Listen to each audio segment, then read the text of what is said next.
Welcome back to the SCP Show. We are here ahead of round 2. I'm back from America and I'm joined by these two geezers on my left and right. Damon. Paige, hello. Welcome back. Now, we were running the show, Mick and myself. And I don't know how someone left Cameron Wood in charge. But yeah, I reckon we did a pretty good job of it. We kept your seat warm. Paige, but good to have you back. You did, and it is great to be back. But look, hey, as with everyone knows of the SCP Show, the SuperCoach of the week this week was my great self. 2,167 SuperCoach points for me this week. How do you guys do? I got 2,143. Wasn't the best, but I think it's about on par, the average. Hoping to eclipse 2,200 next week. And yourself, Cameron? It's a conspiracy. You went to America and got the best score. I don't know what you did over there, but I unfortunately got the worst score out of us three and Joyce. Sorry, Matt, that is. Joyce will do. Yeah, Joyce. I got 2103, which is unfortunate. And what are we dubbing it this year? You coined the term, for anyone that was listening in the podcast whilst Paige was gone, Mick made a comment about taking risks on certain players and making them, a manageable risk. So if you do have to eat your own hat, make sure it's a chocolate hat. So we are dubbing the worst SuperCoach See what happens when person of the round. The one with to eat their chocolate hat. So you've got the chocolate hat this week, You've Mick. got the chocolate hat, pal. It's delicious as well. Thank you. Anyway, moving on. We're going to jump straight into it for our very first segment of the year. It is the trade debate, and obviously Jimmy Webster's under an injury cloud with that groin, and of course Jack Martin's going to be missing for quite a while with that AC joint in his shoulder he suffered in his first game. So what we're going to do, we're going to briefly discuss the options we've got with trading those guys if you were looking to trade this week, or perhaps hold off until ahead of round 3. But to kick us off, we're looking at Jack Martin, who was priced at 222,300, scored just the 9 and has a break even of 106, would you believe, in his first game, the poor fella. Now, to kick us off with the best option to start off with, we've looked at Dom Tyson. Most ideal option if you haven't already got him. He's priced at $216,800 and had that huge 111 against St Kilda on his debut there for the D's. And the next 2 games he faces West Coast and GWS. So that'll be quite interesting, I think. Yeah, he's definitely one to get on, I think. Apart from these other 2 guys we're going to speak about, I think the number 1 candidate for me, everyone would have already had him, but he goes by the name of Luke Dunstan, priced at $132,300. The man-child. He's been compared to Ollie Wines, the Quadzilla. But he's got a body of a man, I should say, and has played against senior bodies. Man of a body. Man of a body, yeah. Does apply. I'll pay that. Scored 100 against the D's, and he's got a break-even of negative 126. In his next 2 games, he's got GWS, which he should score well against, you'd think, on the back of against Melbourne, as well as West Coast as well. And I think with that rock bottom break even, you'd be silly not to go on him. Yeah, he looks pretty good. And it's a good reprieve if you don't actually have him already, because I think he's one to get on. Well, I did have him already, and I actually had Martin, unfortunately, to try and change things up. I got him last minute, and I actually did trade him for Dom Tyson. So I'm right onto it.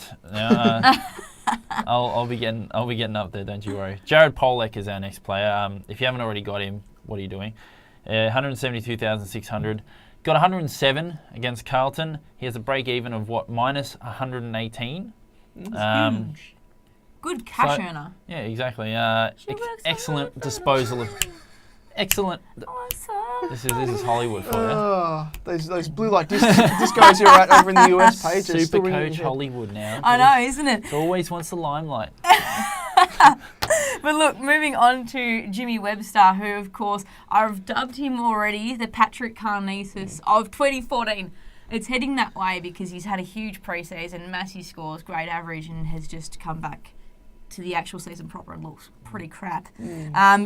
What was he on? He was on 50 on at half time, and we thought, wow, we've done well here, thinking he's going to have a big second half with the game in the balance, but was injured pretty early on and gone skis. But he is worth $240,800 if you've got him. and has that break even of 22. So he's going to still earn you some money, but we're just not quite sure what his output's going to be carrying that groin. And if he comes back, is he If going he comes- to be selected I this don't week? know. I've been told that it's not good news for him, but in saying that, if he gets through, he's still under test. I don't know. He's an important player, so you'd think they wouldn't risk him so early, especially against West Coast this week. But, sorry, who are they playing? They've got GWS. But it is I guess you'd say it's a good opportunity for another back-to-back win, isn't it? So, but look, having a look at our first option, who have we got? Oh, for Jimmy Webster, Jeremy Laidler. Now, he's one of the guys I had on my bench, along with Tom Langdon, and they scored second and third best out of my backmen. So, unfortunately, thanks for that. Jeremy Laidler, he got 100. He's 161,800. He got 95 against GWS. And look, I said this in the podcast. He's a good player. I remember him back in the junior days footy, and he's a very good player. He averaged like 77 when he was at Carlton, didn't he? Yeah, there was a year there. I don't know if it was his first year at Carlton. Might have been his last year at Geelong. He only played a handful of games, but he was averaging close to the 90s. You'd be able to check up on that probably on the website, SuperCoach Paige, or elsewhere. So he does have the history there where he can score quite highly, and if he does play in that loose role down back, I think he could probably average it. But does he actually keep his position in the side? It's hard to say. That's the problem. That's probably what's stopping me from trading to Laidler at the moment. I mean, I love the fact that he's got a really great break even because it means lots of cash, but am I worried that it's probably going to be a couple of weeks and he's going to find himself out? And the only thing I can think of that's probably working in his favour is that Alex Johnson's gone for another 12 months. And he was a lock to come back in. And Laidler, I think anyway, might just be hanging around until someone's ready to come back in. Yeah. Even Allard's, you play on the weekend as the sub, but... So it was simply a waiting game then with him. Yep. So you just have to wait it out and see how you go. I'm happy to wait a few rounds and get a bit of cash. Yeah, exactly right. Yeah, you guys can eat your hats.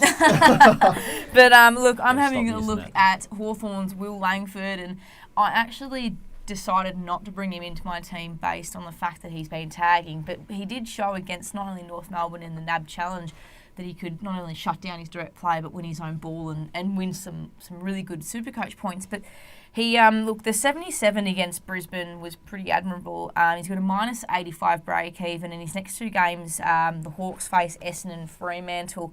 Clarko really rates him as a tagger.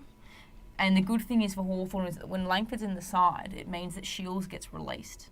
And Shields is allowed to play that tacking role between midfield and half forward. And he kicks goals. So for me, they really rate Shields as that running free player that doesn't get tagged or anything like that, which means Langford's probably really important to the side, which to me says that he's got to have good job security. But as we were saying, obviously, pre-show is that, well, we've still got Sewell to come in.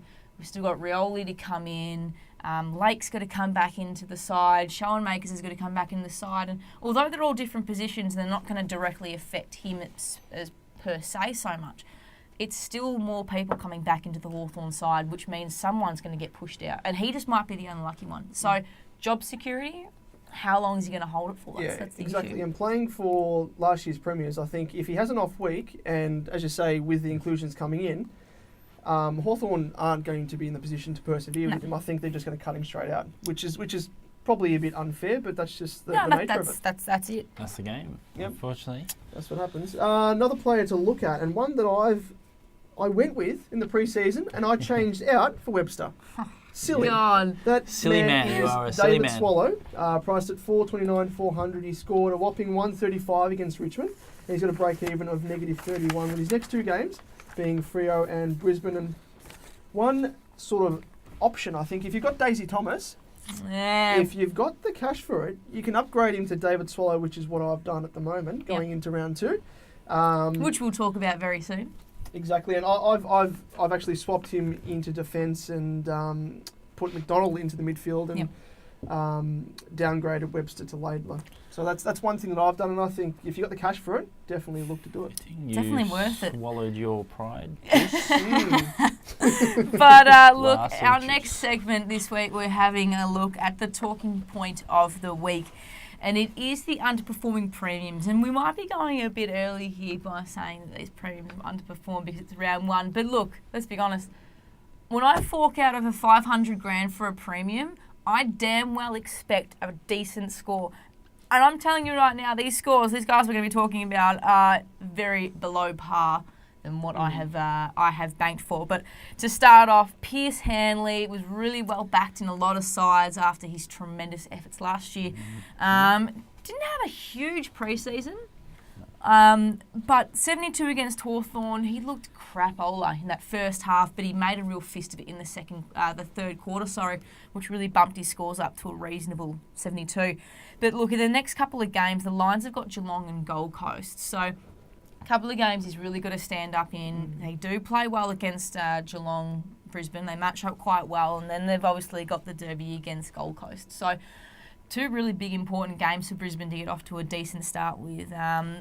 I just think he'll probably be shifted back to that half-back role. To me, he looked a bit lost playing on a wing. Yeah. Although he'd been hyped up, he's been playing with the midfield group all pre-season. I think he might just find himself just put behind the ball a little bit to settle down, to really start driving out of a half-back like he was doing last year. And I'm quite happy to hang on to him. Yeah, and he's up against it, I think, coming up against Geelong with the, it's only been one match, but his break-even stands at the moment at 143. And if he has a downer against Geelong, he's going to be up against it to meet his break-even going into the game against Gold Coast. That's one thing to consider, but as I always say, back in your premiums. Have to. And Definitely. That is the same with Jared McVeigh, who we're speaking about next. $572,000 is equally the most expensive premium in defence. I, for some reason, decided to ditch Jimmy Bartel in favour of McVeigh. Don't I feel great about that? Could that is, foot in mouth. 82 against GWS. Well, he was on fire, and then all of a sudden he switched positions with Laidler, which is where Laidler got all his points from. And McVeigh just dropped off completely. I hate you. Anyway, the Swans play Collingwood and Adelaide in the next couple of games, and you'd probably expect them to win both, which means that he's going to have a good score. I'd back him in. There was a dirty night for Sydney, and he's too good of a player, but he'll keep playing behind the ball off half back as well, and we'll see some better scoring from him. Yeah, I've got him as well, and I'm going to back him in. I don't have him, but I did get the worst score, so probably don't listen to me. Next player is Sam Mitchell. He only scored 84 against Brisbane. He's priced at $562,000, so he is pretty lofty in his price. His break-even as it stands at the moment, 145, with his next two games being Essendon and Fremantle. And we saw he was performing all right until Rocky was moved on to him. Sadly. And blanketed him. And although it was great to watch. Yeah, it was. It wasn't great for SuperCoach sides. Yeah, and then Mitchell, he was moved into defence and sort of atoned for the way that he was performing. But yeah, only scored 84, so he's the best. He's the best value premium there is in defence, and you'd be absolutely mad to trade him out this week. Absolutely. And just spoke of Rockcliffe. He's the next player who did underperform because of his role on Mitchell, of course. And we saw last season he was used as a forward line player. He was moved forward, and of course his scores suffered. And it makes you wonder, if he's used as a tagger in round one against the likes of Mitchell, a quality player, do you think it's going to happen in rounds to follow? I'm happy I didn't go with him, because I'm thinking of this now. But this is a curveball that I don't think any of us saw coming. I mean, I almost walked into round one with him locked in my side based on the fact that there was no forward resting for him this year. He's going to play straight in the midfield. But if he's going to be tagging, it's something you have to really consider. And he's missing this week because of suspension, so at least you get to sort of another week on the breather just to reassess. It's an extra week you have to get before his price starts to fluctuate, which is probably the bonus. But I'm worried. Yep. I would be worried. I would be. One guy I had talking about being worried is little Tom Liberatore. Little Liberatore. Now, he was a juicy option earlier in the season. $576,200. He is quite pricey, but he hasn't really lived up to the big name that you guys have been giving him. Yeah, I got him. I'm a victim of that. I got him purely based on what you guys were saying about him. Well, and I didn't pick him, and I talked him up. And it was probably look. I mean, I'm sticking with him obviously, and I really want him to do well. obviously. But he only got 79 against the West Coast. So hopefully with Griffin coming back in the side next week, then he'll pick up. You'd have to. Yeah. I couldn't believe people are thinking about trading him. Yeah, He's going to be a gun. He's going to take off. He's going to absolutely go ballistic this year. You said that before. He What is. happened? Look, how hard Stop is it to travel lying to to me, West Paige. Coast? How hard is it to travel to Patterson Stadium in a side like the Bulldogs with the best player out? There is a huge gap. I don't care what anyone says. There is a massive gap between the Bulldogs with Griffin and the Bulldogs without Griffin. They weren't And exactly. he got towed up because he was the number one player. And they're not exactly going to tag Boyd. I mean, Boyd is the accumulator of the side, but he's not damaging with the way that he uses the footy. Whereas Libba is the opposite. Well, he can do both. He can get the footy and he's very efficient with You the have ball. to hold on to him. It's been 1 week. Don't waste your trade right now. All right. Who else we got? I'll take your advice. Thanks. Paige. Thanks, Cameron. Drew Petrie is the next one. He was another one who underperformed, and he was the worst of the lot. He only got 20 against Essendon for a price tag of $554,300. If you're talking about the premiums that you want to perform week after week after week, this is the guy's lowest score in 6 seasons. So I mean, it was awful. that's a pretty damning stat. So Petrie, either lift your game, buddy, or you're out. Not on my side because I don't have I'll tell it. you what, the good news is, though, he'd be up for a massive price drop. Yeah, which is good for It the rest doesn't of us. matter whether he performs this week or not. He's still going to have a bloody high break even. 268 at the moment. It's ridiculous. But, I mean, look, if he puts in easy. even a good 70 this week, he's still going to have a huge price drop, and that's going to carry on for a month. So it's probably one to really consider when North start hitting their straps in the next month or so and Petrie starts flying and he's at least 100k cheaper than what he was. Get on him. Get on him when he's hit rock bottom because North Melbourne are far better side than what they spat out on the weekend. I just feel sorry for those people that do have Petrie because I don't think a lot of people would have him, and he's there as a point of difference. So he would be hurting those coaches that do have him at the moment. But as you say, those of us who don't, we're going to be rubbing our hands together and just waiting, salivating at the juicy prospect. Yep. I always salivate at your juicy dodged. prospects. Okay, But- move along there. Anyway, but in a new segment this year, we're talking about the big Q. Each week, it's a big question regarding a trade dilemma or something of the like. And this week, we are looking at none other than Carlton's Dale Thomas. I'm so happy, by the way. Anyway, now obviously, I'm not sure if it's his fitness, if he's not 100% right. The thing about Daisy is that he doesn't need a lot of touch to regain not only fitness but form. He doesn't need a massive pre-season under his belt to have a huge impact in games. But I'm just wondering now, perhaps for the first time, with such a... He really has missed a huge chunk of pre-season. Yeah. And we all backed him in. I backed him in from peer pressure from you. I totally backed him in. I didn't want to miss the ride. I read everyone's articles. I heard everyone's thoughts, and I thought, gee, I'm gonna have egg on my face, aren't I? I better go with him, and I did. And I'm pretty. It was underwhelming, but I don't know. What do you guys think? Is it, especially when you consider that cheaper than he for? I think it's a couple of 10 or 20, 30 grand. You can get guys, like Shields and McRae, who we'll go into in a second, but. What were your initial thoughts? What are you thinking? I was I actually had him in my team to begin with when I first made my side. Then I got rid of him. I thought, there's no way that he's going to regain his form so quickly. And then I thought, maybe he'll just regain touch. He's a quality player and won't need much match fitness, which was silly because it turns out the case that I watched him last weekend, of course, live against Port. He started like a house on fire, kicked the first goal, and I thought, here we go. This is going to be a massive selection.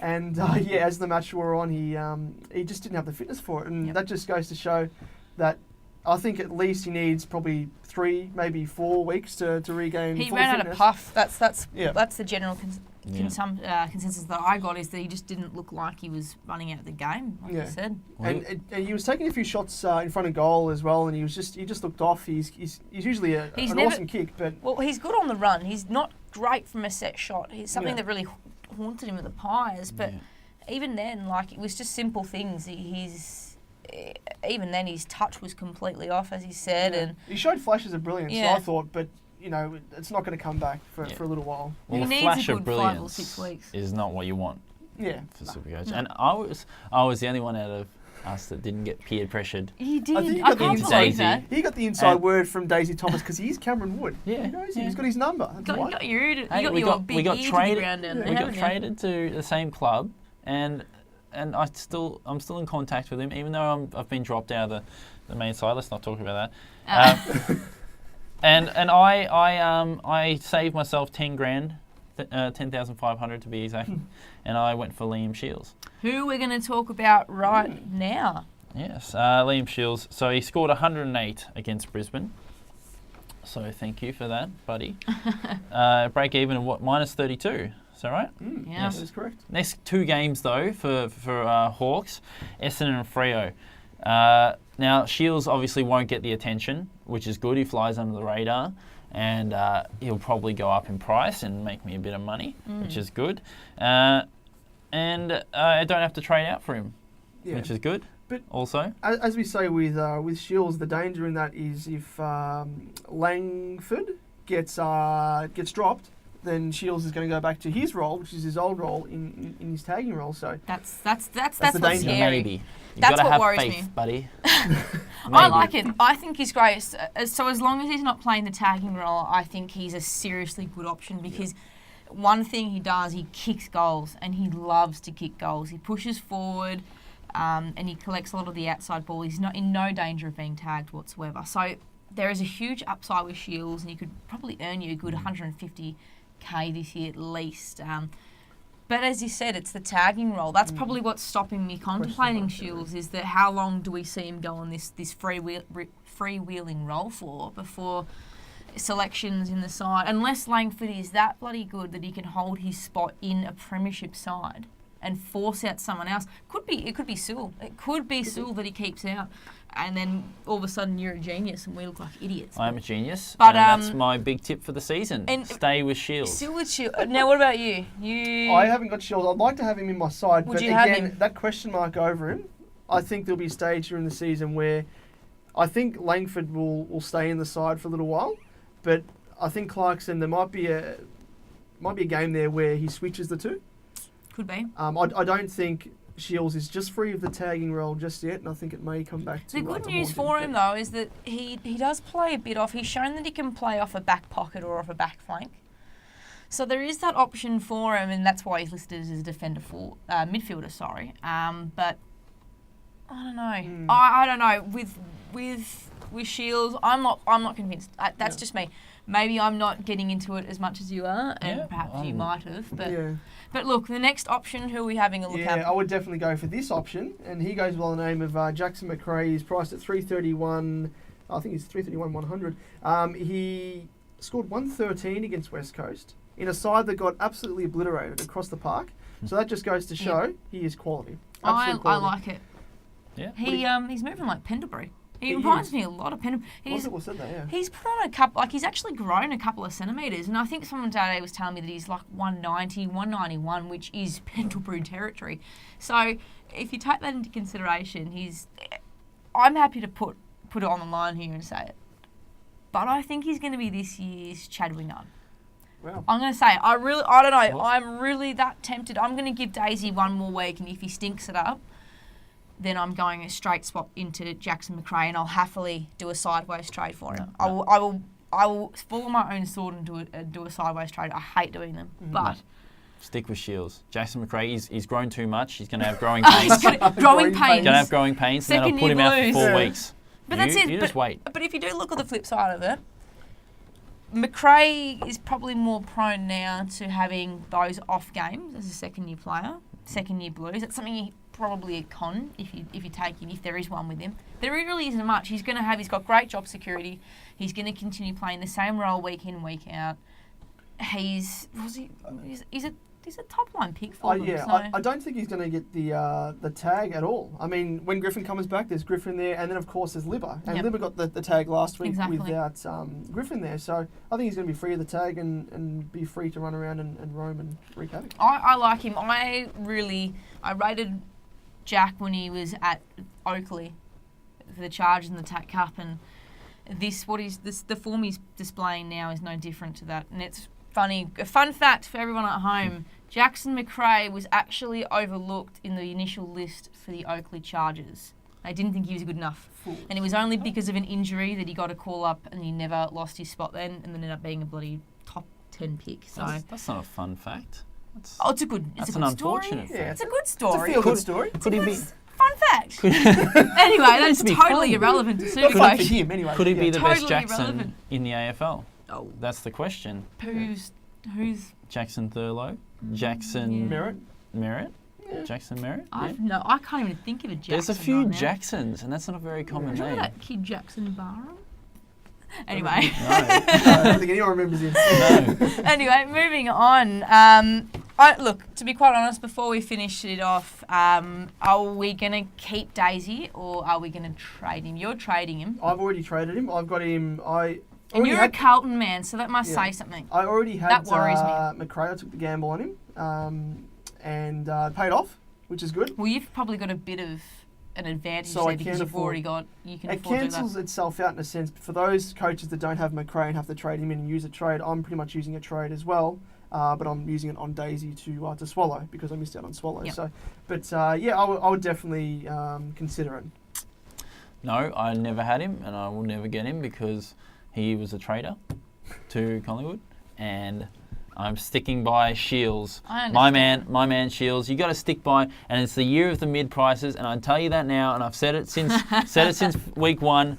Him and a bunch of other mid prices, one of which is our unique of the week coming up next. Yeah.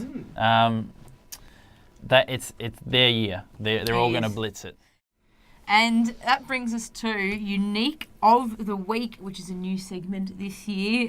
Congratulations to Greater Western Sydney's Adam Treloar for winning, obviously, the SCP Unique of the Week award as voted by the fans on Facebook and Twitter. Owned by 1,700, almost 1,800, players in Supercoach. It's crazy. So only 1,800 people have got him, and he scored a whopping 154 Supercoach points against the Swans. And no surprise if you have a look at the teams this week that got in the top 20. Quite a few had him in their side, so I reckon they might be onto something there. Yeah, and look, I was onto him. I was onto him. From last Shields. season. I didn't get him in my team just because he flew under the radar, and you guys were talking up Liberatore and all these other players so much that I just got sucked in. But he is one that I'm really behind, and I think he's going to have a great season. And I reckon him winning the Unique of the Week award is very, very, very fitting, especially as a round one, because you watch by the end of the year, I reckon he'll be a top 10. He's going to go bananas because they've got St Kilda and Melbourne in the next 2 weeks, the GWS. So they could probably win both of those and end up being 3-0 coming into round 4. But He's only priced at 469,500. So he is Cheap. around that cheap range, especially for a player. If he is bumping his status up to becoming a premium, then he's pretty much a bargain. yeah, not a bad one. But that walks us now into Tweet of the Week, which is obviously you can get in contact with us on Twitter using the hashtag SCP Show and give us your Supercoach questions and we'll answer them for you on the show. We'll pick out the best ones when Joyce is here as well. We will also have 4. This week it's just 3. Yep. But I'm going to go ahead and read out the first one, which is from Lawrence, who has asked, after round 1, which player would you burn a trade on based on their performance if you didn't already have them? Now, I've done this I'm going to reveal this. This has happened to me for 3 years in a row, and I hate myself for it. Every year, I say to myself, I need to start with Joe Watson. And the first round, he comes out and blows out 140-plus score. He's done it for the last 3 years. Look it up. And after the first one, I said, I'm going to do it next year. I'm going to start with him. I said it last year. And then coming into this round, into the first week, I said, I have to do it. It's my Monty to start off with. And he's just made me pay. He's one person I'd burn a trade to get to, but I just don't. I can't. I'm not going to trade Cochin or someone like that at the moment. You need a sideways trade. I think. It's a sideways trade, but if I had a free hit, like the other mob do, and get all those free trades up until round 2, I'd definitely get him. Yeah, you would. definitely. I would. That's mine. There's your answer, Lawrence. Yeah. Interesting.